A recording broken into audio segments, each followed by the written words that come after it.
நாங்கள் பாவிகளாக இருக்கச்சில நீர் எங்களுக்காக மரித்தீரே, அதை நாங்கள் நினைவு கூறுகிறோம். இந்த நேரத்திலும் தகப்பனே ஆண்டவரே, எங்கள் மத்தியில் நீர் இருக்கிறதற்காக நன்றி. எங்கள் மத்தியில் நீர் உலாவிக் கொண்டு இருக்கிறதற்காக நாங்கள் நன்றி செலுத்துகிறோம் தகப்பனே ஆண்டவரே. உமது வார்த்தையின் மூலமாக எங்களோடு கூட பேசும். உங்கள் வார்த்தையில் தானே ஜீவன் உண்டு. எங்களுக்கு சமாதானத்தை தாரும் தகப்பனே. சபையாக எங்களை அர்ப்பணிக்கிறோம். நீர் மகிமைப்பட வேண்டுமா நாங்கள் ஜெபிக்கிறோம் தகப்பனே. இயேசுவின் மூலம் ஜெபம் கேளும் நல்ல பிதாவே, ஆமேன் ஆமேன். இயேசு கிறிஸ்துவின் நாமத்தில் வாழ்த்துக்கள். நம்ம எபேசியர் 5வது அதிகாரம் எடுத்துக்கிடலாம்.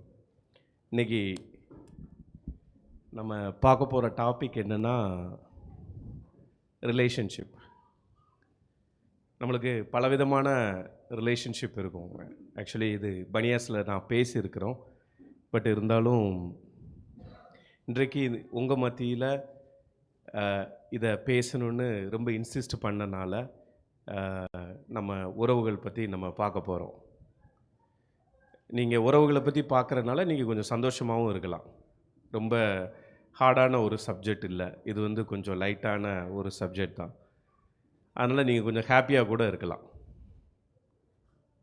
இப்படி தான் ஹாப்பியாக இருப்பீங்கன்னு தேவன் உறவுகளை ரொம்ப பியூட்டிஃபுல்லாக படைச்சிருக்கிறாரு. நம்மளுக்கு நிறைய உறவுகள் இருக்கும் நம்மளை சுற்றி. மனைவி, வேறு என்னென்ன உறவுகள்? தகப்பன், பிள்ளைங்க, வேற தங்கச்சி, சகோதரன் சகோதரி, வேற அதான் மனைவின்னு சொல்லியாச்சுல. துணைவின்னா வேற, மனைவி தான். பைபிள் படி மனைவி தான். துணைவின்னா அது வேற, மனைவி மட்டும்தான். அந்த லெவலோடு நம்ம நிறுத்திக்கலாம். நம்ம பொதுவாகவே நம்மளை சுற்றி இந்த ரிலேஷன்ஷிப் தான் இருக்குன்னு சொல்லி நம்ம நினச்சிக்கிடுவோம். நம்ம எஜமானுக்கும் நம்மளுக்கும் உள்ள, நம்ம வேலை இடத்துல நம்மளுக்கும் நம்ம பாஸுக்கும் அல்லது நம்ம மேனேஜருக்கும் இருக்கிறதும் கூட ஒரு ரிலேஷன்ஷிப் தான். அப்படி தானே? ஸோ இன்றைக்கி நம்ம ஒரு 3 அல்லது 4 விதமான ரிலேஷன்ஷிப்பை பார்க்க போகிறோம்.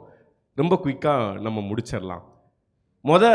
ரிலேஷன்ஷிப், உறவு, ஒரு கணவன் மனைவிக்குள்ள உறவு எப்படி இருக்க வேண்டும் என்பதை நாம் பார்க்க போகிறோம். இரண்டாவதாக ஒரு தகப்பன் பிள்ளை அல்லது பிள்ளை தகப்பன், how there should be a relationship between parent and children or children and parent, vice versa. மூன்றாவது ஒரு எஜமானுக்கும் ஒரு வேலைக்காரனுக்கும் இருக்கக்கூடிய உறவு எப்படிப்பட்ட உறவாக இருக்க வேண்டும். வேதத்தின் வெளிச்சத்திலிருந்து நாம் அதை பார்க்க போகிறோம். எபேசியர் 5, Ephesians 5 verse 22. மனைவிகளே, கர்த்தருக்கு கீழ்ப்படுகிறது போல உங்கள் சொந்த புருஷருக்கும் கீழ்ப்படியுங்கள். தொடர்ந்து கிறிஸ்து சபைக்கு தலையாய் இருக்கிறது போல புருஷனும் மனைவிக்கு தலையாய் இருக்கிறான். அவரே சரீரத்திற்கும் இரட்சகராய் இருக்கிறார். ஆகையால் சபையானது கிறிஸ்துவுக்கு கீழ்ப்படுகிறது போல மனைவிகளும் தங்கள் சொந்த புருஷர்களுக்கு எந்த காரியத்திலேயும் கீழ்ப்படிந்திருக்க வேண்டும். புருஷர்களே, உங்கள் ஃபர்ஸ்ட் ரிலேஷன்ஷிப் இஸ் ஹவு, எப்படி மனைவி ஒரு ஹஸ்பண்டுக்கிட்ட பிஹேவ் பண்ணணும், இருக்கணும் அப்படின்னு சொல்லிட்டு போட்டிருக்கு. என்ன போட்டிருக்கு? மனைவி எப்படி ஹஸ்பண்டை, எப்படி ஹஸ்பண்ட் ஒய்ஃப் உறவுனா எப்படி இருக்கும்? ஒரு மனைவினா எப்படி, என்ன பண்ணணுமா? வேதத்தின் வெளிச்சத்திலிருந்து பார்க்கும்போது நம்ம கர்த்தருக்கே கீழ்ப்படிய மாட்டோம். அப்புறம் எப்படி நம்ம எல்லா காரியத்திலும் நம்ம கீழ்ப்படிவோமா? நீங்கள் சும்மா ப்ராக்டிக்கலாக பேசுங்க. அவர் என்ன சொன்னாலும் நீங்கள் கீழ்ப்படிஞ்சுருவீங்களா? இப்போ என் மனைவி நான் என்ன சொன்னாலும் நான் கேட்பாளா? அல்லது அவள் என்ன சொன்னாலும் நான் என்ன சொன்னாலும் அவள் கீழ்ப்படிஞ்சிருவாளா? அப்படி நடக்கா? வாய்ப்பே இல்லையே அதுக்கெல்லாம். அப்படி யாராவது நடக்குன்னா சொல்லுங்களேன். அப்படி நடக்காது, அப்படி தானே? ஏன்? ஒய் சொல்லுங்களேன் ஏதாவது. why we can't, why sometimes wife cannot be submissive to her husband? மனைவி வந்து சில நேரம் கீழ்ப்படிய முடியல. ஏன்? ஆ? என்ன? விழுந்து போன குரூப்பா? என்னையா புதுசா ஏதாவது ஒன்று சொல்றீங்க? அஹ், விழுந்து போன குரூப்பு வேற. நீங்க என்ன ஏதாவது சொல்லுங்க. கர்த்தருக்கு கீழ்ப்படிஞ்சா நம்ம கீழ்ப்படிங்கிறது அன்கண்டிஷனாக கீழ்ப்படியணும். என்ன சொன்னாலும் கீழ்ப்படியணும். ஏன் முடியல? ஏன்னா தி பெட்டர் ஆஃப் ஹஸ்பண்ட் வந்து சில நேரம் வேதத்தின் வெளிச்சத்தில் ஹஸ்பண்ட் எப்படி இருக்கணும் அப்படிங்கிறத புரிஞ்சுக்கிட்டா அந்த கீழ்ப்படிகிற பகுதி நிறைவடைந்து விடும். அதை தொடர்ந்து அப்படி வாசிங்கலாம். ஒரு ஹஸ்பண்ட் எப்படி ஏன் சில நேரம் கீழ்ப்படியலைன்னா ஒரு முழுமையான ஏன் நம்ம கர்த்தருக்கு கீழ்ப்படி கர்த்தரை சரியா இன்னும் நம்ம புரியலை, கர்த்தரோட அன்பை நம்ம இன்னும் புரிஞ்சுக்கிடலை. அதே போல தான் ஒரு ஹஸ்பண்ட் வந்து உண்மையிலே ஒரு தன்னுடைய மனைவி மேலே 100% அன்பாக இருந்தான்னு வைங்களேன், அந்த மனைவி கண்டிப்பாக கீழ்ப்படிவா. ஹஸ்பண்டும் மனைவி மேலே 100% அன்பாக இல்லை. வாசிங்களா, அதை தொடர்ந்து வாசிங்க. It is very interesting and this relationship is more over equal to, இந்த உறவு வந்து ஒரு கிறிஸ்துவும் சபைக்குமான உறவை போல இருக்கிறது அப்படின்னு சொல்லி போட்டிருக்கு. வாசிங்க அதை தொடர்ந்து. புருஷர்களே, உங்கள் மனைவிகளில் அன்பு கூறுங்கள், அப்படியே கிறிஸ்துவும் சபையில் அன்பு கூர்ந்து தாம் அதை திருவசனத்தை கொண்டு தண்ணீர் முழுக்கினால் சுத்திகரித்து பரிசுத்தமாக்குகிறதற்கும் கரை திரை முதலானவைகள் ஒன்றும் இல்லாமல் பரிசுத்தமும் பிழையற்றதுமான மகிமையுள்ள சபையாக அதை தமக்கு முன் நிறுத்தி கொள்வதற்கும் தம்மை தாமே அதற்காக ஒப்பு கொடுத்தார். அப்ப கிறிஸ்து ஒரு சபையை, நம்ம சபையை எடுத்துக்கலாமா? It is very easy to relate. நம்ம சபையை தமக்கு முன்ன ஒரு மகிமையுள்ள சபையாக நிறுத்தி கொள்வதற்காக அவர் என்னெல்லாம் பண்றாரு? சபையை ஃபர்ஸ்ட் தண்ணீர் மூழ்கினால் சுத்திகரித்து கரைத்திரை ஒன்றும் இல்லாமல் பரிசுத்தமும் பிழையற்றதுமான மகிமையுள்ள சபையாக அதை தமக்கு முன் நிறுத்தி கொள்வதற்கும் தம்மை தாமே அதற்காக ஒப்பு கொடுத்தார். கிறிஸ்து என்ன பண்ணிட்டாரு? தம்மை தாமே 100% ஒப்பு கொடுத்துட்டாரு. எதற்காக? சபைக்காக. சபையை தன் முன் கரைத்திரை ஒரு மகிமையுள்ள சபையாக நிறுத்துவதற்காக கிறிஸ்து தம்மை தாமே 100%. You know about that. அதை தொடர்ந்து வாசிங்க. அப்படியே எப்படி கிறிஸ்து தன்னைத்தானே சபைக்காக ஒப்பு கொடுத்தாரோ, மரித்தாரோ, அப்படியே புருஷர்களும் தங்கள் மனைவிகளை தங்கள் சொந்த சரீரங்களாக பாவித்து அவர்களில் அன்பு கூற வேண்டும். தன் மனைவியில் அன்பு கூறுகிறவன் தன்னில் தான் அன்பு கூறுகிறான். தன் சொந்த மாம்சத்தை பகைத்தவன் ஒருவனும் இல்லையே. கர்த்தர் சபையை போஷித்து காப்பாற்றுகிறது போல ஒவ்வொருவனும் தன் மாம்சத்தை போஷித்து காப்பாற்றுகிறான். போதும். இங்க ஃபர்ஸ்ட் இதுல பார்த்தோம், ஒரு மனைவி என்ன பண்ணணுமா? தான் சொந்த புருஷனுக்கு கீழ்ப்படியணும். புருஷனும் என்ன பண்ணணும்? தான் சொந்த மனைவி கிட்ட அன்பு கூறணும். நீங்கள் நல்ல ரிலேஷன்ஷிப்பில் பார்த்தீங்கன்னா நீங்கள் இதை தவறாக எடுக்க மாட்டீங்கன்னு நான் நினைக்கிறேன். ஹஸ்பண்ட் ஒருத்தர் இருக்கான்னு வைங்களேன், தன் மனைவி கிட்ட சில நேரம் எரிஞ்சு விழுவான். பார்த்துருக்கிறீங்களா? எல்லாரும் இல்லை, நம்ம பார்த்துருப்போம். இப்போ நானே சில நேரம் டக்குன்னு கோவப்படுவோம். ஆனால் இதே இது வந்து வேற ஒரு சகோதரி கிட்ட நம்ம அப்படி எரிஞ்சு விழுவோமா? எனக்கு சொல்லுங்களேன், கேட்க. பிரைசலாட் சிஸ்டர் அப்படின்னா இன்ப தேன் வந்து பாயுது காதினிலே அப்படி இருக்கும். அப்படி தானே? ரொம்ப ரெஸ்பெக்ட்ஃபுல்லாக நடத்துவாங்க. பார்த்துருக்கீங்களா? புருஷன் மனைவியை எப்படி நடத்துகிறானோ இல்லையோ, வெளி உலகத்தில் வெளியே பார்க்குறவங்க, வெளியே இது பண்ணுங்க, ரொம்ப ரெஸ்பெக்ட்ஃபுல்லாக ரொம்ப இதாக நடத்துவான். ரொம்ப ஒரு ஆனால் தான் சொந்த மனைவி கிட்ட சில நேரம் என்னன்னு தெரியல, ரொம்ப ஸ்பேஸ் எடுக்கிறனாலையா அல்லது வந்து ரொம்ப உரிமை இருக்கிறனாலன்னு தெரியல, அது அந்த அளவுக்கு இருக்காது. அது அப்படி இருக்கக்கூடாது. புருஷன் தான் சொந்த மனைவி மேலே எப்படி கிறிஸ்து சபைக்காக மரித்து தன்னை தான் சரீரத்தையே விட்டு கொடுத்தாரோ, அதே போல் புருஷனும் தன் மனைவி மேலே 100% அன்பு கூற வேண்டும். அப்படி அன்பு கூறுற பட்சத்தில் மனைவியும் என்ன பண்ண முடியும்? கீழ்ப்படிய முடியும். நீ முதல்ல அன்பு கூறு, அப்புறம் நான் என்ன பண்ணுறேன், நான் கீழ்ப்படுகிறேன். நம்ம என்ன சொல்லுவோம், நீ முதல்ல கீழ்ப்படி, அப்புறம் அன்பு கூறுறத பற்றி பார்ப்போம். 60 வயசு ஆயிரும். ஒருவேளை ஒரு விளையாட்டாக சொன்னாலும், life is yesterday I was talking. நேற்று காலையில் நடந்த ஒரு சம்பவம்.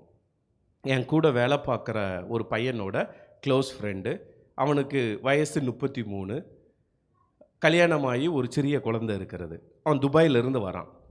அந்த அவன் ஹீஸ் ஆல்சோ கிறிஸ்டியன். அவன் சபையில் 33 வயசே உள்ள அந்த பையன் வந்து நைட்டு படுத்தவன். ஹீஸ் வெரி ஆக்டிவ்லி எல்லா மினிஸ்ட்ரியிலையும் பங்கு பெறுவான். ஹீஸ் அ வெரி குட் காய். தாம் குடும்பமாக அங்கே இருக்கிறாங்க. ஒரு சின்ன பையன் இருக்கிறான், 3 வயசு டு 4 வயசு இருக்கும். நைட்டு அவங்க எல்லாம் ப்ரேயர் பண்ணிவிட்டு சபைக்கு போயிட்டு வந்து ப்ரேயர் பண்ணிவிட்டு, my friend also spoke to him, என் ஃப்ரெண்டும் அவங்ககிட்ட பேசிட்டு காலையில் பார்த்தா அவன் எந்திரிக்கவே இல்லை. 33 வயசு. யாருக்குமே தெரியாது என்ன நடந்தது.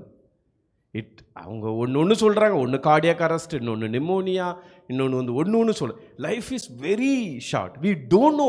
நம்ம சில நேரம் நம்ம வாழ்க்கையை தொடர்ந்து, நேற்று கூட அழகாக பனியாஸ் கேர்சலில் ஒரு தம்பி சொன்னால், வாழ்க்கையில் வந்து நம்ம வந்து ஏதோ வாழ்க்கை நிறைய இருக்குன்னு நினச்சி நம்ம பிஹேவ் பண்ணிக்கிட்டே இருப்போம். அப்படிலாம் இல்லை. வி டோன்ட் நோ நம்ம எப்போ எது வரைக்கும் இருப்போம், எது வரைக்கும் நம்ம மனைவி நம்ம கூட இருப்பாங்க, எது வரைக்கும் நம்ம ஹஸ்பண்ட் நம்ம கூட இருப்பாங்கன்னு யாருக்கும் தெரியாது. இருக்கிற காலங்களில் நம்ம என்ன பண்ணணும், நம்ம அவங்களுக்கு உண்மையாக மனைவியானவள் தன் சொந்த புருஷனுக்கு கீழ்ப்படிந்து நடக்கணும் எந்த விஷயத்துலையும். மேபி நீங்கள் ஒர்க்கிங் உமனாக இருக்கலாம், மேபி நீங்கள் உங்கள் ஹஸ்பண்டோட நிறைய படிச்சிருக்கலாம், மேபி உங்கள் ஹஸ்பண்டோட உங்களுக்கு நிறைய தெரிஞ்சிருக்கலாம் விஷயங்கள், மேபி உங்கள் ஹஸ்பண்ட் வந்து தவறு ஒரு விஷயத்தை அறியாமல் சொல்லிக்கிட்டு கூட இருக்கலாம். ஆனால் ரிகார்ட்லெஸ், அன்கண்டிஷனலாக ஒரு மனைவி வந்து தான் சொந்த புருஷனுக்கு என்ன படியணுமா, அன்கண்டிஷனலாக கீழ்ப்படிய வேண்டும். சாத்தான் வந்து எப்பவுமே சபை விருத்தி அடையும் போது அல்லது நிறைய நல்ல விஷயங்கள் நடக்கும் போது ஃபஸ்ட்டு கையை வைக்கிறது எங்கே தெரியுமா? ஃபஸ்ட்டு கையை வைக்கிறது உறவில், குடும்பத்தில் கையை வைப்பான். நல்ல ஃப்ரெண்ட்ஸாக இருப்பாங்க, அந்த ஃப்ரெண்ட்ஸுக்குள்ளே அப்படி அந்த உறவில் கொண்டு ஏதாவது ஒரு சின்ன விஷயத்தை கை வச்சிருவான். ஆனால் அந்த உறவு ஸ்ட்ராங்காக இருக்க எப்படி கிறிஸ்துவுக்கும் சபைக்குமான உறவு எப்படி நிலைத்து இருக்கிறதோ அதே போல் ஹஸ்பண்டு மனைவிக்கான உறவு நிலைத்து இருந்தால் யாருமே உள்ளே வர முடியாது. How many of we do family prayer? எத்தனை பேர் family prayer? I think pastor Paul was advising us, நீங்கள் ஃபேமிலி ப்ரேயர் தொடங்கணும். I think Shatra Kanna was telling. எத்தனை பேர் ஃபேமிலி ப்ரேயர் பண்ணுறீங்க நைட்டு? நம்ம மனைவி ஒருவேளை ஊரில் இருக்கலாம். எத்தனை பேர் அன்பாக நீங்கள் பேசுகிறீங்க ஃபோன் எடுத்து பேசும்போது? எத்தனை பேர் மனைவிக்கு நம்ம உண்மையாக இருக்கிறோம்? ஏன்னா life is very very short. ஏதாவது ஒரு வேலண்டைன் டே வந்தால் சும்மா எங்கேயாவது ஒன்றை கடந்து பிறகு ஏதாவது ஒன்றை கொடுத்து ஏதாவது ஒரு டயலாக்கை சொல்லி ஏதாவது ஒன்றை சொல்லி, ஒரு பர்த்டே ஒரு கல்யாண நாளுக்கு மட்டும் அளவுக்கு மிஞ்சி ரொம்ப அன்பை கொட்டக்கூடாது. டெய்லி அன்பாக இருக்கலாம், டெய்லி நீங்களும் கொஞ்சம் கீழ்ப்படியலாம், எப்போவுமே ஏற்று பேசிக்கிட்டே இருக்கக்கூடாது. நம்ம ரொம்ப அன்பாக இருக்கணும் தான் சொந்த மனைவி மேலே. அது கர்த்தருக்கு பிரியமாக இருக்காது. எப்படி அதில் தொடர்ந்து வாசிங்களேன். It's a beautiful verse. அதை தொடர்ந்து வாசிங்களேன்.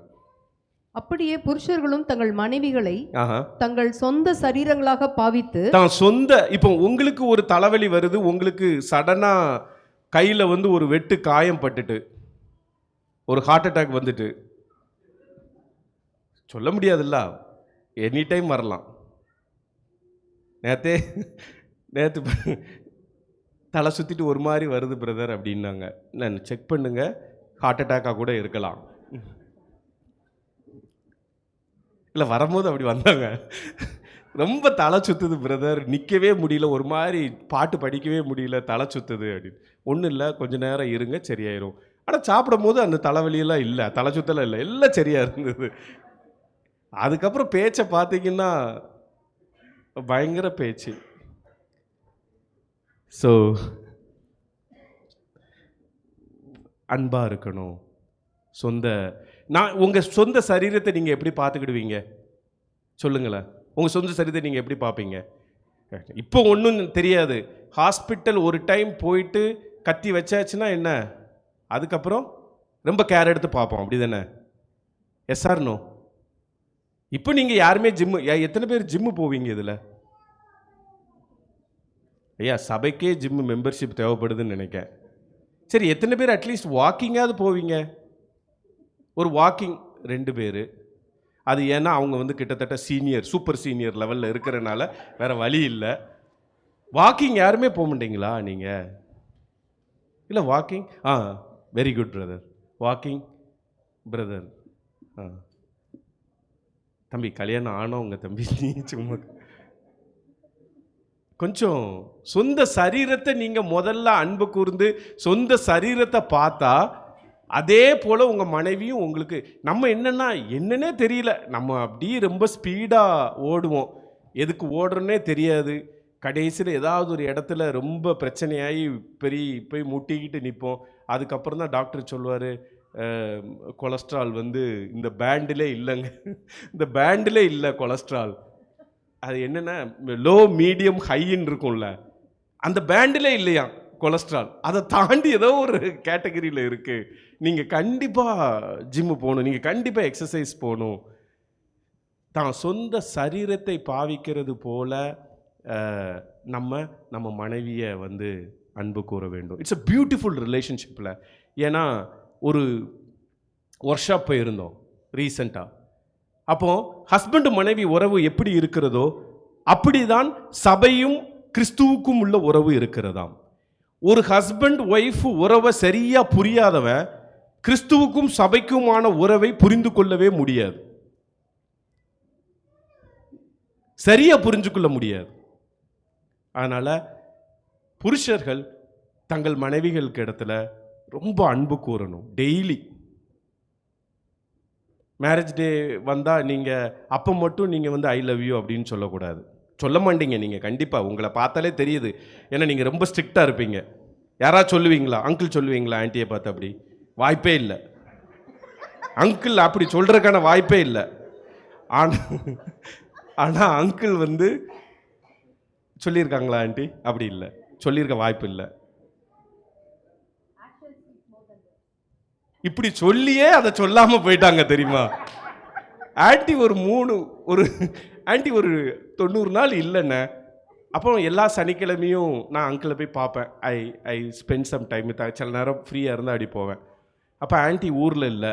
சரி அங்கிள் என்னதான், அங்கிள் மேனகா கிட்ட கேட்டால் அங்கிள் தூங்கிட்டு இருக்காங்க அப்படின்னாங்க. சரி டிஸ்டர்ப் பண்ணாண்டான்னு நான் ஃபஸ்ட் டைம் வெளியே போயிட்டேன். அப்புறம் திருப்பி ஆஃபீஸ்லாம் போயிட்டு திருப்பி அங்கிள் என்ன செய்கிறாங்கன்னு, இல்லை தூங்கிட்டு இருக்கிறாங்க. அது எப்படி அப்படின்னு சொல்லிட்டு திறந்து பார்த்தா அங்கிள் தூங்குறாங்க, பக்கத்தில் இந்த கேமரா இருக்கு. அப்போ அவர் எதை லவ் பண்ணுறாருன்னு அங்கிள் நான் ஒரு ஃபோட்டோ எடுத்து ஆன்ட்டிக்கு அனுப்பலான்னு பார்த்தா ஆன்ட்டி அங்கேருந்து கேமராவில் பார்த்துக்கிட்டே தான் இருந்திருக்கிறாங்க. வந்த உடனே எல்லாத்தையும் தூக்கி தூர போட்டுருவோம்ல அப்படின்னு. We should love our wife. அன்கண்டிஷனலாக லவ் பண்ணணும். உருகி நீங்கள் லவ் பண்ணணுமா? அப்போதான் சபைக்கும் அப்படி ரொம்ப எப்பவுமே ஸ்ட்ரிக்டாகவே இருக்க முடியாதுல்ல. யோசிச்சு பாருங்களேன். அப்படி இருந்து என்ன கிடைக்கி? நான் ரொம்ப சிலரை டக்குன்னு கோவப்பட்டு திட்டிடுவேன். ஆனால் திருப்பி மனசு கஷ்டமாக இருக்கும். இன்றைக்கே போனீங்கன்னா யார் யாருக்கெல்லாம் கல்யாணம் ஆகிருக்கோ அவங்க இன்றைக்கி போயிட்டு மனைவி இடத்துல ஏதாவது மனஸ்தாபம் இருந்துன்னா நீங்கள் சாரி சொல்லுங்கள். இனிமேலாவது நான் உன் மேலே ரொம்ப அன்பாக இருப்பேன். நான் இந்த வசனம் ஆக்சுவலாக ஒரு 3-4 வீக்ஸ் முன்னாடி வாசிச்சிட்டே இருந்தேன். அப்போ டக்குன்னு என் மனைவிட்ட ஃபோன் பண்ணி நான் இனிமேல் உங்ககிட்ட ரொம்ப அன்பாக இருக்க போகிறேன் அப்படின்னேன். என்னாச்சு உங்களுக்கு? எல்லாம் ஓகே தானே? கொலஸ்ட்ரால் லெவல்லாம் நல்லா தானே இருக்குது? எதுவும் ஆயிட்டா டக்குன்னு? ஏன்னா சடனாக திடீர்னு நம்ம மாறினோன்னு அவங்களால ஏற்றுக்கிட முடியல. ஓவர் நைட்டில் மாறிட்டானே எப்படி? அப்போ அதை எக்ஸ்பிளைன் பண்ண கொஞ்ச நாள் ஆச்சு. இல்லை அப்படி இல்லை, அவட்ட வசனம்லாம் சொல்ல முடியாதுல்ல. அப்படி இல்லைம்மா, இனிமேல் நான் அன்பாக இருக்கலாம்னு நான் நினைக்கிறேன், உங்ககிட்ட நான் ரொம்ப கோவப்பட மாட்டேன், உங்ககிட்ட நான் ரொம்ப இது பண்ண மாட்டேன், நீ என்ன சொன்னாலும் நான் அதை சகிச்சுக்கிடுவேன் அப்படி இப்படின்னு. ஆனால் அதுக்கு சோதனை வரும். அதுக்கு ஆனால் நீங்கள் பொறுமையாக இருக்கணும். மனைவியும் கொஞ்சம் ஹஸ்பண்டுக்கு கீழ்ப்படியணும். அவங்க சொல்கிறது என்னவா வேணாலும் இருக்கலாம். மேபி அவங்க தெரிஞ்சு சொல்லலாம், தெரியாமல் சொல்லலாம். There is a way to convince your husband. மனைவி நடந்துக்கிடுற விதத்தில் ஹஸ்பண்ட் அன்பாக இருப்பார். ஹஸ்பண்ட் அன்பாக இருக்க விதத்தில் மனைவி கீழ்ப்படிவாங்க. இந்த ரெண்டும் ஒன்னோடு ஒன்று பின்னி பிணைந்தது, நிர்பந்தத்தில் அல்ல. It is not because of compulsion, it is not because of condition. ஒரு கண்டிஷன் இருக்கு, அதனால நான் என் மனைவியை லவ் பண்ணுறேன், இல்லைன்னா என்னை யார் பாப்பா, வயசான காலத்தில் என்னை யார் பாப்பா நான் தனியாக கிடந்தா, அதெல்லாம் ஒரு லவ்வா இல்லை. இருக்கும்போது மனைவியை நல்லா நேசிக்கணும். ஹஸ்பண்ட் இருக்கும் போதே மனைவிகள் கீழ்ப்படிந்து அவங்களுக்கு கொடுக்க வேண்டிய கனத்தை கொடுக்கணும். இந்த உறவை புரிஞ்சவங்க கிறிஸ்துவுக்கும் that is ultimate. No, when Christ come again, இயேசு திருப்பி மறுபடியும் வரும்பொழுது அவரை நம்ம எப்படி அறிய முடியும்? ஏன்னா நம்ம இயேசுவை பார்க்கல, நம்ம விசுவாசிச்சவங்க. எப்படி நீங்க இயேசுவுக்கும் சபைக்கும் உள்ள உறவை நீங்க எப்படி புரிஞ்சு கொள்ள முடியும்? எப்படி ஹஸ்பண்ட் அண்ட் ஒய்ஃப் ரிலேஷன்ஷிப் இருக்கோ, it is same like that, it is more then that. இயேசுவுக்கும் இயேசு சபைக்கும் கிறிஸ்துவுக்கும் உள்ள உறவு. அப்போ இயேசு சபையை எவ்வளவு நேசிப்பார் பாருங்களேன், எவ்வளவு நேசிப்பார்ல, எவ்வளவு நேசிப்பார். ஸோ வசனத்துக்கு கீழ்ப்படுது நிறைய விஷயங்கள் விளையாட்டாக சொல்லியிருக்கலாம், இது பண்ணியிருக்கலாம். ஆனால் we should obey to the husband. Husband should love your wife like anything. இனிமேல் இப்போ இது வரைக்கும் இல்லாட்டாலும் இந்த வசனத்தை கேட்டுட்டு வீட்டில் போயாது, we should start loving. And அது ஒரு நாள் அப்படி ஏதோ சீஸ்னல் இது மாதிரி இருக்கக்கூடாது. அது டெய்லி நீங்கள் வார்த்தைக்கு கீழ்ப்படிந்து உங்கள் மனைவியை நீங்கள் நேசிக்கணும். வார்த்தைக்கு கீழ்ப்படிந்து உங்கள் ஹஸ்பண்டுக்கு நீங்கள் கீழ்ப்படியணும். ஏன்னா கிறிஸ்துவுக்கு கீழ்ப்படுகிறவங்க கண்டிப்பாக ஹஸ்பண்டுக்கு கீழ்ப்படிவாங்க. அக்கா சொன்ன மாதிரி கிறிஸ்துவிடத்தில் அன்பாக இருக்கிறவங்க தான் சொந்த சரீரத்தை எப்படி பாவிக்கிறாங்களோ, எப்படி நடத்துகிறவங்க அதே போல் இருப்பாங்க. நேரம் இல்லாதனால நான் சுருக்கமாக அடுத்தது கடந்து போயிடுறேன். பிள்ளைகள் பெற்றோர்களுக்குள்ள உறவு 6வது அதிகாரம் 1 முதல் 4 வரை. பிள்ளைகளே, உங்கள் பெற்றோருக்கு கர்த்தருக்குள் கீழ்ப்படியுங்கள், இது நியாயம். உனக்கு நன்மை உண்டாயிருப்பதற்கும் பூமியிலே உன் வாழ்நாள் நீடித்திருப்பதற்கும் உன் தகப்பனையும் உன் தாயையும் கனம் பண்ணுவாயாக என்பதே வாக்குத்தத்தமுள்ள முதலாம் கற்பனையாய் இருக்கிறது. பிதாக்களே, நீங்களும் உங்கள் பிள்ளைகளை கோபப்படுத்தாமல் கர்த்தருக்கேற்ற சிட்சையிலும் போதனையிலும் அவர்களை வளர்ப்பீர்களாக. This relationship is also very beautiful. நம்ம எல்லாத்துக்குமே குழந்தைகள் இருக்கும். நம்ம குழந்தைகளாக இருப்போம் நம்ம பேரண்ட்ஸுக்கு. நான் என் வாழ்நாள் இந்த பூமியில் நல்ல செழிப்பாக நான் சந்தோஷமாக இருக்கும். there is only one way to honor your. என் அப்பா என் அம்மா நல்லவங்களாக இருக்காங்க, எனக்கு நிறைய சொத்து சேர்த்து வச்சுருக்கிறாங்க, என்னைய நல்லா கவனிச்சாங்க என் சின்ன வயசில், அதனால் நான் அவங்கள ரொம்ப கனப்படுத்துகிறேங்கிறது இல்லை. என் அப்பா அம்மா எப்படியா இருந்தாலும் எங்கள் அப்பா அம்மா என்னைய கஷ்டப்படுத்தியிருக்கலாம். என் அப்பா அம்மா என்னைய மதிக்காமல் கூட இருந்திருக்கலாம். என் அப்பா அம்மா என்னைய கடுமையான சொல்லுனால திட்டியிருக்கலாம், அல்லது என்ன வேணாலும் பண்ணியிருக்கலாம். என்ன பண்ணாலும் என் அப்பா அம்மாவை நான் என்ன பண்ண, என் வாழ்நாள் இந்த பூமியில் நீடித்து இருப்பதற்கு நான் என்ன பண்ணணுமா? பேரண்ட்ஸை கனம் பண்ணணும். பேரண்ட்ஸ் கூட சண்டை பிடிக்க வேண்டாம். அவங்க நல்லவங்களாக இருக்காங்களா கெட்டவங்களாக இருக்காங்கிறத நம்ம பார்க்கக்கூடாது. நீங்கள் நம்ம வேதம் சொல்கிறது கீழ்ப்படிய வேண்டியது நம்ம கடமையாக இருக்கிறது. யாராவது பேரண்ட்ஸ்கிட்ட பேசாமல் இருந்தீங்கன்னா ப்ளீஸ் கோ, நாளைக்காவது இன்றைக்கி நைட்டாவது ஃபோன் எடுத்து உங்கள் அப்பா அம்மாட்ட பேசுங்க, எப்படி இருக்கீங்க.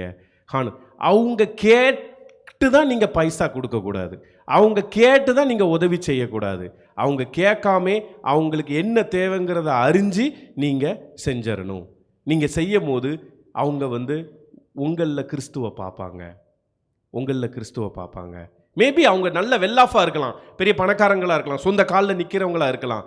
நீங்கள் செய்ய வேண்டியதை, நான் செய்ய வேண்டிய கடமையை நான் செய்யணும். ஒருவேளை என் அப்பா என்னைய நல்ல விதத்தில் ட்ரீட் பண்ணாமல் இருந்திருக்கலாம். ஒருவேளை என் அம்மா என் மேலே ரொம்ப அன்பாக இல்லாமல் இருந்திருக்கலாம். ரிகார்ட்லெஸ், நான் என் தாயையும் என் தகப்பனையும் நான் கிறிஸ்துவுக்கு கீழ்ப்படுகிறதுனால நான் வந்து கனம் பண்ணணும், ஹானர் பண்ணணும். அவங்கள எப்படி ஹானர் பண்ணணும்? அவங்களுக்கு தேவைகளை சந்திக்கணும். அவங்கக்கிட்ட அடிக்கடி ஃபோன் பண்ணி பேசுங்க. இந்த மனசில் உள்ள வெறுப்பெல்லாம் எடுத்துட்டு. எல்லாருமே பிஸி தான், எல்லாருமே பிஸி தான். ஊரில் ஒரு பழமொழி சொல்லுவாங்க,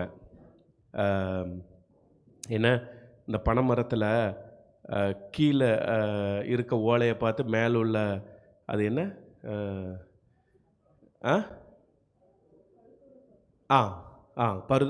கரெக்ட், குருத்தலையை பார்த்து சிரிச்சது அப்படிம்பாங்க. அது கீழே உள்ள பனைமரத்தில் என்ன பார்த்தீங்கன்னா, கீழே உள்ள இலெல்லாம் வந்து ரொம்ப சீக்கிரம் வந்து இதாகி கீழே விழும். அதை பார்த்து மேலே உள்ள இலை சிரிச்சு தான், அது ரொம்ப ஃப்ரெஷ்ஷாக பச்சையாக இருக்கும். ஆனால் அதுக்கு தெரியாது ஒரு நாள் அதுவும் பழுத்த இலையாக மாறும் அப்படின்னு. உங்கள் பிள்ளைங்க உங்களை நல்ல ட்ரீட், ஏன்னா உங்கள் பிள்ளைங்க உங்களை கவனித்து பார்த்துட்டே வராங்க. நீங்கள் எப்படி உங்கள் மனைவி கிட்ட பேசுகிறீங்க, மனைவி எப்படி ஹஸ்பண்டுக்கிட்ட பேசுகிறாங்க, என்ன லாங்குவேஜ் யூஸ் பண்ணுறீங்க, நீங்கள் என்ன என்ன எப்படி உங்கள் ஹஸ்பண்டு தப்பு செஞ்சால் கூட நீங்கள் எப்படி அவங்கள ட்ரீட் பண்ணுறீங்க, ஹஸ்பண்டு வந்து மனைவியை எப்படி ஹேண்டில் பண்ணுறீங்க, இது எல்லாம் பிள்ளைங்க பார்த்துக்கிட்டே வராங்க. அதே லாங்குவேஜ், அதே இது அவங்க யூஸ் பண்ணுவாங்க. அதனால் ரொம்ப கேர்ஃபுல்லாக இருங்க. பிள்ளைகள் வந்து தாயும் தகப்பனையும் கனம் பண்ண வேண்டும், கனம் பண்ண வேண்டும். அவங்களுக்கு வெயிட் பண்ணி அவங்களுக்கு செய்யாதீங்க. நீங்கள் முதல்ல போய் அவங்களுக்கு என்ன தேவையோ அதை செய்யுங்க. அப்போ அதுக்குள்ள blessing, it's a conditional, it's a promise verse, it's a conditional promise verse. என்னது,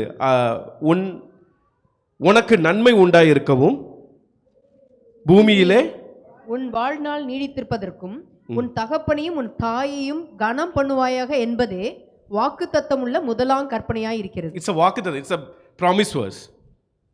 நீ செஞ்சு பாரு, உனக்கு நன்மை நிறைய உண்டாயிருக்கும். உன் வாழ்நாளும் இந்த பூமியில் கொஞ்சம் நிலச்சி இருக்கும். அதே போல் பெற்றோர்கள் என்ன பண்ணக்கூடாதான், பிள்ளைங்களை, இதில் கோவன் போட்டிருக்கு. இங்கிலீஷில் ஒரு டிரான்ஸ்லேஷனில் I don't know whether you can display the message version, the message, இங்கிலீஷில் மெசேஜ்.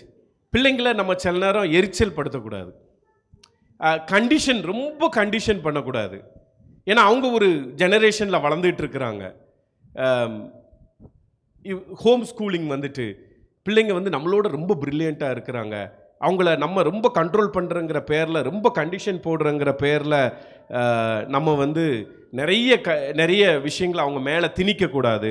அவங்கள வந்து கொஞ்சம் ஃப்ரீ ஹேண்டாக விடணும். அவங்க வழி தவறாமல் மட்டும் நம்ம பார்க்க வேண்டியது நம்ம கடமை. ஆனால் அவங்க விருப்பத்துக்கு அவங்க என்ன செய்யணுமோ அதுக்கு நம்ம வந்து ரெஸ்பெக்ட் கொடுக்கணும். எஸ்பெஷலி கேர்ள்ஸ், பொம்பளை பிள்ளைங்க வச்சுருக்கிறவங்கள வந்து நீங்கள் வந்து, நம்ம ரொம்ப பொம்பளை பிள்ளைங்கன்னா ரொம்ப ஸ்ட்ரிக்டாக வளர்ப்போம், ஆம்பளை பையங்கன்னா அப்படி கொஞ்சம், அப்படிலாம் இல்லை. நம்மளும் அவங்கள எரிச்சல் படுத்தக்கூடாது சின்ன சின்ன விஷயத்தில். நான் சொல்கிறத கேளு, எனக்கு தெரியாததான் உனக்கு தெரியும். Can we sit with children and talk? கொஞ்சம் பேச முடியுமா? ஒரு நாள் நான் என்ன பெர்ஃபெக்டாகவே அப்படி கரெக்டாக ஒரே இதுலையே நான் வந்துட்டேன்? இல்லை, எனக்கு அப்ஸ் அண்ட் டவுன்ஸ் இருந்தது. படிக்கும் போதும் அப்படி தான். நல்ல மார்க், எப்போவுமே கிளாஸ் ஃபஸ்ட்டா, எப்போவுமே இதா. அப்போ நான் இல்லைன்னா நான் எப்படி என் பொண்ணு நான் எதிர்பார்க்க முடியும், என் பையனை நான் எப்படி எதிர்பார்க்க முடியும்?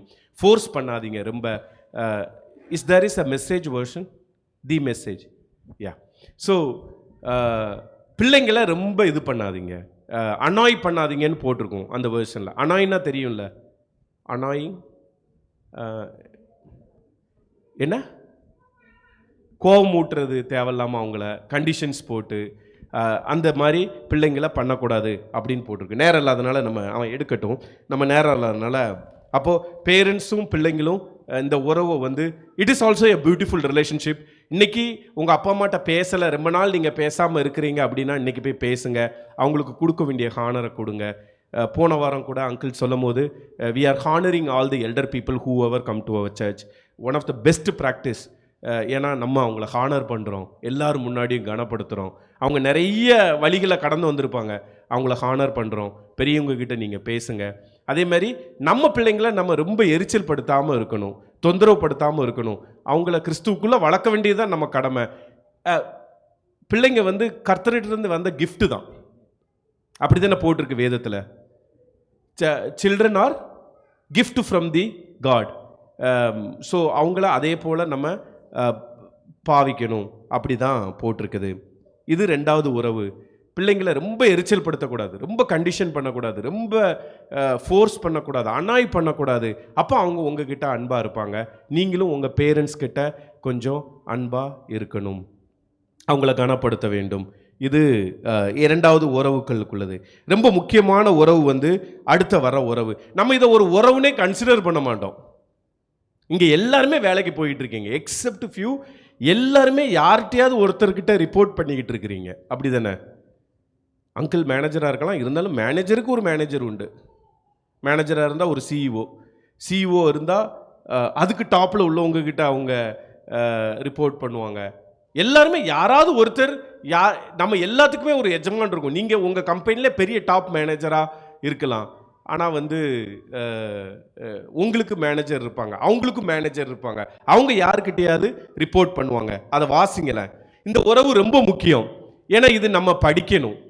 நம்ம எல்லாருமே வேலைக்கு போகிறோம், நம்மளுக்கு ஒரு எஜமான் ஒரு ஆள் இருக்கிறாரு, அல்லது நீங்கள் ஒரு மேனேஜர் பொசிஷனில் இருப்பீங்க, நீங்கள் ஒரு டீமை ஹேண்டில் பண்ணுவீங்க. எப்படி இருக்கணும், அந்த உறவு எப்படி இருக்கணுங்கிறத இங்கே ரொம்ப பியூட்டிஃபுல்லாக எழுதி வச்சிருக்கிறாங்க பாருங்களேன். 5 வேலைக்காரரே, நீங்கள் கிறிஸ்துவுக்கு கீழ்ப்படுகிறது போல சரீரத்தின்படி உங்கள் எஜமான்களாய் இருக்கிறவர்களுக்கும் பயத்தோடும் நடுக்கத்தோடும் கபடற்ற மனதோடும் கீழ்ப்படிந்து மனுஷருக்கு பிரியமாய் இருக்க விரும்புகிறவர்களாக பார்வைக்கு ஊழியம் செய்யாமல் கிறிஸ்துவின் ஊழியக்காரராக மனப்பூர்வமாய் தேவனுடைய சித்தத்தின்படி செய்யுங்கள். போதும். அப்போ நம்ம வேலை செய்கிற இடத்துல எர்த்லி மாஸ்டர்ஸுக்கு நம்ம வந்து என்ன பண்ணணுமா, இதில் அழகாக போட்டிருக்கு பாருங்களேன். What you have to do get but work hardly. எந்த வேலை செஞ்சாலும் டெய்லி காலையில் நீங்கள் வேலை ஆரம்பிப்பீங்க, அப்படி தானே? எத்தனை பேர் அந்த வேலையை மனப்பூர்வமாக 100% போட்டு செய்கிறீங்க? எத்தனை பேர் முறுமுறுத்துட்டே செய்கிறீங்க? இதெல்லாம் ஒரு இவன் தர சம்பளத்துக்கு இந்த வேலை வேற ஒரு பெரிய குறை. இதில் வேற 1008 கண்டிஷன், 1008 ஃபார்மாலிட்டி. நம்ம சில நேரம் கிரம்பிள் பண்ணுவோம் தெரியுமா? நானும் பண்ணியிருக்கிறேன் நிறைய. நான் இங்கேருந்து சொல்கிறனால I am not away from this equation. இல்லை எனக்கு அதுதான் வேணும், அந்த நோ சர்வெண்ட். ஸோ வேலை பண்ணும்போது எத்தனை பேர் வந்து டெய்லி காலையில் இது பண்ணும்போது, ப்ரேயர் பண்ணும்போது, அன்னைக்கு கேர்சலில் வந்து திடீர்னு ப்ரேயர் பண்ணும்போது அர்னால்டு அண்ணன் சொன்னாங்க, நம்ம வேலைக்காக வேண்டி டெய்லி ஜெபம் பண்ணணும், நம்ம கம்பெனிக்காக வேண்டி டெய்லி நம்ம ப்ரேயர் பண்ணணும், என் பாஸுக்காக வேண்டி நான் டெய்லி ப்ரேயர் பண்ணுவேன், என் பாஸை ரட்சிக்கணும், என் பாஸ் வந்து என்கிட்ட நல்ல விதத்தில் இருக்கணும், அவனுக்கு ஆசீர்வாதம் வரணும், கம்பெனிக்கு நிறைய ப்ராஜெக்ட்ஸ் வரணும். எத்தனை பேர் அப்படி பண்ணுறீங்க? அல்லது வந்து எத்தனை பேர் கிரம்பிள் பண்ணிக்கிட்டே, அல்லது வந்து குறை சொல்லிக்கிட்டே, இன்னைக்கு ஒரு வேலை, இவன் ஒரு இது, எத்தனை பேர் அப்படி ஒரு விருப்பம் இல்லாமல் வேலை பார்க்குறீங்க? வேலை பார்க்குற நம்ம முழு மனசோடு 100% நம்ம பாஸ் நல்லவங்களாக இருக்கலாம், கெட்டவங்களாக இருக்கலாம், எப்படியாப்பட்ட ஆளாக வேணாலும் இருக்கலாம், நம்ம விருப்பப்பட்டு தானே அந்த வேலைக்கு போகணும். நீங்கள் சைன் பண்ணியிருப்பீங்களா அக்ரிமெண்ட்? சைன் பண்ணும்போது கொஞ்சம் நல்லா இருந்தது, இப்போ வர வர அது சரியில்லையா, அவன் போகிற போக்கு சரியில்லை, அவன் யூஸ் பண்ணுற வார்த்தைகள் சரியில்லை, அப்படிலாம் இல்லை. கர்த்தர் தான் நம்மளை அந்த இடத்துல வச்சுருக்காருன்னு நீங்கள் நம்பினீங்கன்னா, கர்த்தர் தான் உங்களை அந்த ஆளுக்கிட்ட ரிப்போர்ட் பண்ண வச்சுருக்கிறாரு. உங்களை கண்ட்ரோல் பண்ணணுன்னா அப்படிப்பட்ட ஆள் இருந்தால் தான் சரி, என்னையை கண்ட்ரோல் பண்ணணுன்னா அப்படிப்பட்ட ஆள் இருந்தால் தான் சரி. நான் என் மேடத்திட்ட கேட்டேன், அவங்க யாருக்குன்னே பெரிய ஆள், அவங்க சிஇஓ. அப்போ நான் கேட்டேன், நீங்கள் சிஇஓ, நீங்களே பெரிய சிஇஓ, நீங்கள் யார்கிட்டையாவது ரிப்போர்ட் பண்ணியிருக்கீங்களா? ஏன்னா அவங்க வந்து வேலையெல்லாம் பார்க்கல எங்கேயுமே, டைரெக்டாக she started her own business. அப்போ நான் கேட்டேன், நீங்கள் யாருக்கிட்டையாவது ரிப்போர்ட் பண்ணியிருக்கீங்களா அப்படின்னு. ஆமாம், நான் எங்கள் அப்பா கிட்ட ரிப்போர்ட் பண்ணுவேன் அப்படின்னாங்க. யாராவது ஒருத்தர்கிட்ட நம்ம ரிப்போர்ட் பண்ணிக்கிட்டே இருப்போம், யாருக்காவது ஒருத்தருக்கு கீழே நம்ம இருந்துக்கிட்டே இருப்போம் வாழ்க்கையில் முடியும் தண்டியும்.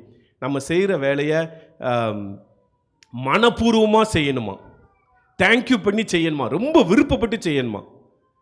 இப்போ நீங்கள் சமைக்கும் போது பார்த்துருக்கீங்களா? எஸ்பெஷலி சமைக்கும் போது நீங்கள் ஃபுல் ஹார்ட் போட்டு சமைச்சிங்கன்னா அது நல்ல டேஸ்ட்டாக இருக்கும். பார்த்துருக்கீங்களா?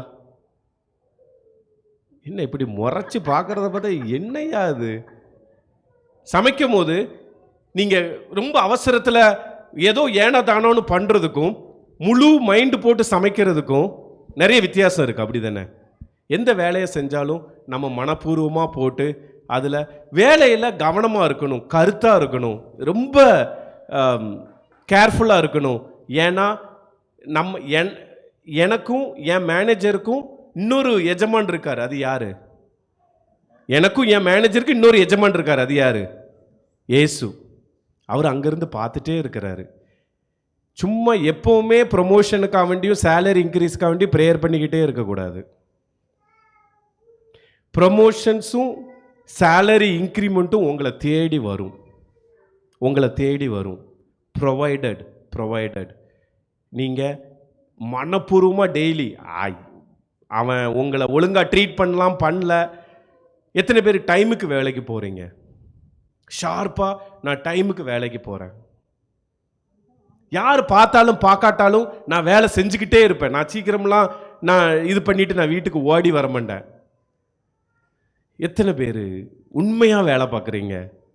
அங்கே வேலைக்கு போயிட்டு அங்கே நிழலில் உட்காந்துட்டு இருக்கக்கூடாது. பார்ப்போம், எவன் என்ன கேட்குறான்னு பார்ப்போம். நான்லாம் எத்தனை வருஷமாக அங்கே இருக்கேன் தெரியுமா? என்னையெல்லாம் யாரும் எதுவும் தொட முடியாது. அப்படிலாம் இல்லை. கர்த்தர் நம்ம ரெண்டு பேர்த்துக்கும், எனக்கும் என் மேனேஜருக்கு மேலே, எனக்கும் என் சிஇஓக்கு மேலே ஒருத்தர் நான் ஏசுக்கிட்ட ரிப்போர்ட் பண்ணிகிட்டு இருக்கிறேன் டெய்லி. ஸோ உங்களுக்கும் உங்கள் வேலையை நீங்கள் ரொம்ப கவனமாக பாருங்கள், மனப்பூர்வமாக செய்யுங்க. நீங்கள் உங்களுக்கு பிடிச்ச வேலையை தானே நீங்கள் பார்க்குறீங்க இல்லையா? அங்கிள் இல்லைன்ட்டாங்க. அங்கிள் டெக்னீஷியன், உங்களுக்கு பிடிச்ச வேலையை தான் நீங்கள் பார்க்குறீங்க. உங்கள் மேனேஜர் எப்படி ட்ரீட் பண்ணால் என்ன? என் மேனேஜர் என்னை எப்படி ட்ரீட் பண்ண? I report to my God everyday. என் வேலையை நான் ரெகுலராக பார்ப்பேன். அந்த மேனேஜர்கிட்ட தான் குப்பை கொட்டணும்னா கர்த்தர் எழுதி வச்சுருந்தா யாரால் மாற்ற முடியும்?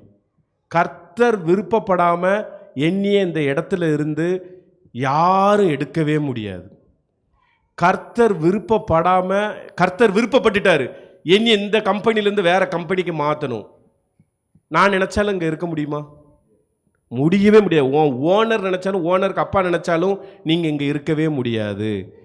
அதனால் நீங்கள் இந்த மனப்பாங்கு, இந்த ஆட்டிடியூடு எப்போவுமே ஒர்க்கு கிட்ட வேணும்.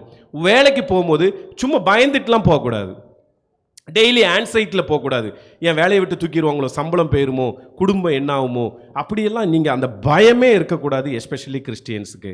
ஏன்னா யார் தான் நம்மளை அழைச்சது யார்? நம்மளை அவர் தான் நம்மளை அழைச்சார். இந்த வேலையை தந்தது யார்? அவர் தான் தந்தார். என்னைய டெய்லி வழி நடத்துறது யார்? அவர் தான் வழி நடத்துகிறாரு. நான் பயப்படவே மாட்டேன். எனக்கு பயன்னு ஒன்றும் இல்லை. நான் உண்மையாக இருக்கணும். ஆனால் தப்பு செய்கிறவன் தான் என்ன பண்ணணும்? பயப்படணும். வேலையை உண்மையாக பாருங்கள். உங்கள் எஜமானுக்கு கீழ்ப்படிங்க. அவன் ஒரு மேனேஜர் ஒன்று சொன்னான்னா குதர்க்கமாக ஏதாவது திருப்பி ஒரு பதிலை சொல்லக்கூடாது. மேனேஜர் ஒரு வேலையை சொல்லிவிட்டு அங்கே போகும்போது இங்கே இது பண்ணக்கூடாது. மேனேஜரை குத்தி விடுற மாதிரி அவனுக்கு பக்கத்து உள்ள இடத்துல போய் ஏதாவது ஒரு வேலையை பார்க்கக்கூடாது. உண்மையாக இருக்கணும். நான் உண்மையாக இருக்கணும். மனசார நான் வேலை பார்க்கணும். அதே மாதிரி நீங்கள் மேனேஜராக இருந்தீங்கன்னா, நீங்கள் நிறைய பேர் இதில் சூப்பர்வைசராக இருக்கிறீங்க, மேனேஜராக இருக்கிறீங்க. நீங்கள் உங்கள் கீழே இருக்கவங்களை எப்படி ட்ரீட் பண்ணணும்? நான்லாம் ரொம்ப ஹார்ஷாக ட்ரீட் பண்ணுவேன் சில நேரம். உண்மையில் இதை வாசிக்க தண்டியும் அதில் இங்கிலீஷில் ரொம்ப அழகாக போட்டிருக்கும். கேன் யூ தமிழில் வாசிங்கலாம் ஃபஸ்ட்டு.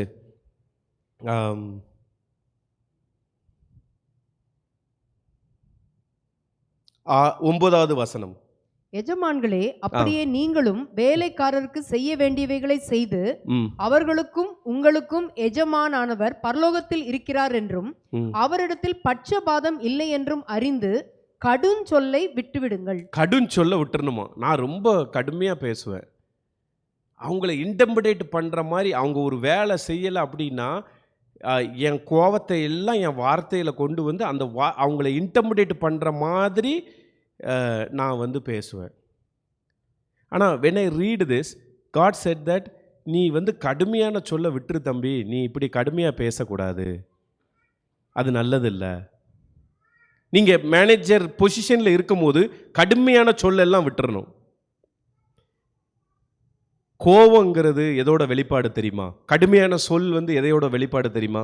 நீங்கள் உங்கள் மனைவிட்ட கோவப்படுறீங்க, கடுமையான சொல்லை யூஸ் பண்ணுறீங்க, அது எதோட வெளிப்பாடு தெரியுமா? சொல்லுங்க பாப்போம். கரெக்ட். அண்ணன் தான் பெர்ஃபெக்டாக சொன்னாங்க.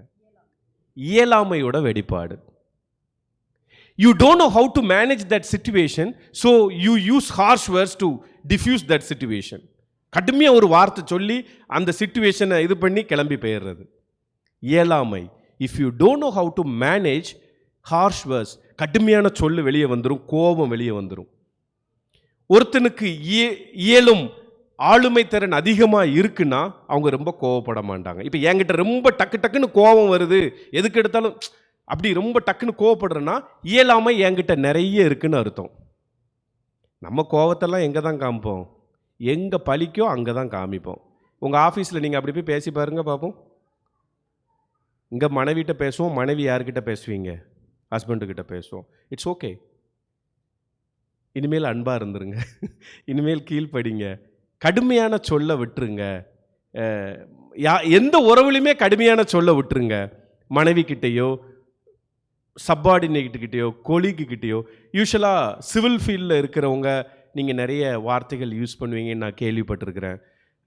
மேனேஜரல் பொசிஷனில் இருக்கிறவங்க, ஒரு குரூப் ஆஃப் பீப்புளை மேனேஜ் பண்ணுறவங்க சில நேரம் நம்ம கடுமையான சொல்ல யூஸ் பண்ணிடுவோம். பாரு அப்படி இப்படி நம்ம ரொம்ப ஹார்ஷாக சிவில் ஃபீல்டில் இருக்கிறவங்க இதோட ரொம்ப கடுமையாக யூஸ் பண்ணுறாங்கன்னு கேள்விப்பட்டிருக்கிறேன். அதெல்லாம் விட்டுறணும். இங்கிலீஷில் ரொம்ப பியூட்டிஃபுல்லாக போட்டிருக்கோம், அதை மட்டும் வாசிச்சுட்டு நம்ம ஜெபிக்கலாமா? Master, it's a same with you.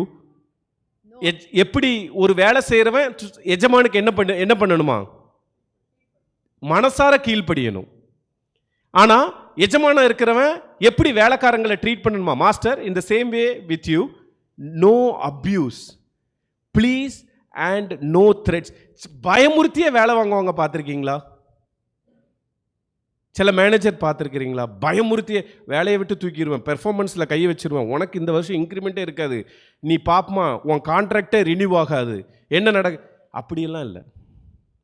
Contract renew பண்ணுறதும் பண்ணாததும் யார் கையில் இருக்குது? ஏசப்பா கையில் இருக்குது. ஓனர் கையிலலாம் இல்லை. நீ உன் ஓனரை கடவுளாக நினச்சேன்னா அது என்னோட ப்ராப்ளம், அப்படி தானே? நான் என் ஓனரை ரொம்ப கடவுளாக நினச்சி ஐயோ அவங்கள ஹர்ட் பண்ணிடக்கூடாது அவங்க அப்படின்னா பயம் உள்ளே வந்துடும். எனக்கு ஓனர் யார் தான்? நான் ரிப்போர்ட் டு மை காட். அதனால் நான் டெய்லி வேலைக்கு ஒழுங்காக போவேன், மனசார நான் பார்ப்பேன். என் ஓனர் வந்து என்னை எப்படி நினச்சாலும் எனக்கு கவலை இல்லை, நான் ஒழுங்காக இருப்பேன். அதே மாதிரி மேனேஜர் வந்து அப்யூஸ் பண்ணக்கூடாது, த்ரெட் பண்ணக்கூடாது, பயமுறுத்தி ஒரு வேலையை வாங்கக்கூடாது. And you and your sevens are both are under the same master. ஏன்னா நானும் நீங்களும் ஒரு மாஸ்டர், நம்மளுக்கு மேலே ஒரு மாஸ்டர் இருக்கிறாரு, அவர்கிட்ட நம்ம ரிப்போர்ட் பண்ணுறோம். அவர் ஹெவனில் இருக்கிறாரு, அவர்கிட்ட எந்த பட்சபாதமும் இல்லை. He makes no distinction between you and them. And you masters do the same things to them. Give up threatening. பயமுறுத்தியே வேலை வாங்காதீங்க, இதுவரை பண்ணியிருந்தால் விட்டுருங்க. அதே மாதிரி மனைவிட்டையும் நம்ம சில நேரம் ஹார்ஷாக பேசினா விட்டுருங்க. knowing that your own master is also in heaven and there is no partiality within him. அவர் பட்சபாதம் உள்ள தேவன் இல்லை, அவர் பட்சபாதம் உள்ளவர் இல்லை. ஸோ இந்த உறவு தான் ஒரு சபை விருத்தி அடையும் போது, ஒரு குடும்பம் விருத்தி அடையும் போது, குடும்பத்தில் சில நன்மை வந்து சேரும் பொழுது சத்ருவானவன் முதல்ல உங்களை அறியாமே கை வைக்கிற ஒரு இடம்தான் இந்த ரிலேஷன்ஷிப். நிறைய குடும்பங்களுக்குள்ள ஒரு ட்ரிஃப்டை கொண்டு வருவான். சபை ஆதி அப்போஸ்தல சபையிலும் நீங்கள் பார்த்தீங்கன்னா சபை விருத்தி அடையும் போது ஆரம்பிச்சிட்டாங்க. என்ன? எங்களை சரியாக விசாரிக்கலை, எங்களுக்கு ஃபுட்டு சரியில்லை, எங்களை சரியாக கவனிக்கலை. ஆதி அப்போஸ்தல சபையை சொல்கிறேன், நம்ம சபையை இல்லை. நீங்கள்லாம் you are very good people. we have to be very careful with whatever we do. வேதத்தின் வெளிச்சத்தில் எல்லாத்தையும் பார்க்கணும், உறவை பார்க்கணும். மேபி இது வரைக்கும் இவ்வளோ வருஷத்துக்கு அப்புறம் இது எத்தனையோ டைம் நம்ம இது வாசிச்சிருப்போம், எபேசியர் வாசிச்சிருப்போம். ஆனால் நம்ம வேதத்தோட கர்த்தரோட பாதத்திலிருந்து தியானிக்கும் போது இருக்குல்ல, சில நேரம் அவர் மெல்லிய சத்தத்தினால உங்களோடு கூட இடைப்படுவார். தம்பி, இதை விட்டுரு, இது வேண்டாம்ப்பா, நீ உன் மனைவி கிட்ட கொஞ்சம் அன்பாக இருப்பியா, தங்கச்சி நீ உன் ஹஸ்பண்டுக்கிட்ட கீழ்ப்படிஞ்சு போவியா, பேரண்ட்ஸ்குள்ள உறவு, kids children, can you obey your parents in what ever they do? Parents வந்து அவங்கள அனாய் பண்ணக்கூடாது. எஜமான் ஊழியக்காரங்களாக இருக்கிறவங்க ரொம்ப கேர்ஃபுல்லாக இருக்கணும். இந்த உறவை கர்த்தர் சீர்படுத்த விரும்புகிறார். இந்த உறவை கர்த்தர் வந்து சரி பண்ண எந்தெந்த உறவு சரியில்லையோ இன்னைக்கு night can we stand, can we pray? நம்ம ஒரு பாட்டை படித்து நம்ம ஜெபிச்சு முடிக்கலாமா? ஒரே ஒரு பாட்டு, நிறைவான ஆவியான ஒரே ஒரு ஸ்டான்ஸாக படிப்புமா? ஏன்னா நம்ம குறைவுள்ளவங்க தான், அப்படி தானே? நான் நினச்சி மாற முடியல என்னால். நான் அன்பாக இருக்கணும்னு நினைக்கேன், என்னால் முடியலை. நான் என் மனைவி கிட்ட அன்பாக பேசணும்னு நினைக்க முடியலை. நான் கீழ்ப்படியணும்னு நினைக்க முடியலை. நான் மனசார என் வேலையை செய்யணும்னு நினைக்கேன், ஆனால் எனக்கு முடியலை. ஆனால் ஆவியானவர் வரும்பொழுது அந்த பலத்தில் நம்மளால் செய்ய முடியும். ஆவியானவர் தான், ஏன்னா நிறைவான ஆவியானவர். என் வீக்னஸ்லாம் மாறுது. நிறைவான ஆவியானவரே, நீர் வந்தால் சூழ்நிலை மாறுமே. நம்ம ஒரே ஒரு கண்களை மூடி அப்படியே உங்கள் உறவை யாருக்கிட்டையாவது கசப்பா, சபைக்குள்ளே நீங்கள் யாருக்கிட்டையாவது கசப்பாக இருந்தீங்கன்னா இன்னைக்கு இப்போ விட்டு கொடுப்பீங்களா? கொஞ்சம் அலோவ் பண்ணுவீங்களா டு ஹோலி ஸ்பிரிட்? யாரையாவது சபைக்குள்ள இவங்கெல்லாம் என்னைய என்ன சொல்லுவாங்க, இவங்க என்னைய தப்பா நினைக்கிறாங்க, இவங்க யாரையாவது சபையில் நீங்க தப்பா நினைச்சிருந்தீங்கன்னா இப்போ விட்டு கொடுப்பீங்களா? Can you open your mind, can you open your heart so Holy Spirit can come inside? இந்த உறவுகளை இன்னைக்கு சீர்படுத்த விரும்புகிறார். உங்க ஃப்ரெண்ட்ஸ் கூட நீங்க சண்டை போட்டிருக்கிறீங்களா? உங்க பேரண்ட்ஸ் கூட நீங்க மன வருத்தத்தில் இருக்கிறீங்களா? இன்னைக்கு உறவை சீர்படுத்த விரும்புகிறார். நீங்க உங்க மனைவி கிட்ட சரியான அன்பா இல்லையா? கண்டிஷனலா நீங்க லவ் பண்ணிக்கிட்டு இருக்கிறீங்களா? வேற வழி இல்ல அப்படின்னு லவ் பண்ணிட்டு இருக்கிறீங்களா? இல்ல, இன்னைக்கு அவர் சரி பண்ண விரும்புகிறார். நிறைவான ஆவியானவரே, எல்லாரும் விட்டு கொடுப்பீங்களா? கண்களை மூடினவர்களாக. நிறைவான ஆவியானவரே, எல்லாரும் நீர் வரும்போது குறைவுகள் மாறுமே. விட்டு கொடுங்க, அப்படியே கொஞ்சம் விட்டு கொடுப்பீங்களா? நிறைவான ஆவியானவரே, இன்னைக்கே சூழ்நிலை மாறும். நீர் வரும்போது குறைவுகள் மாறுமே. நீர் வந்தால் சூழ்நிலை மாறுமே. முடியாததும் சாத்தியமாகுமே. நீ வந்தால் சூழ்நிலை மாறுமே. முடியாததும் என்னால விட முடியல, என்னால மன்னிக்க முடியல, ஆனா ஆவியானவர் உள்ளே வரும் பொழுது உன்னையால முடியும். நிறைவே நீ வேண்டுமே, நிறைவே நீ போதுமே. ஆவியா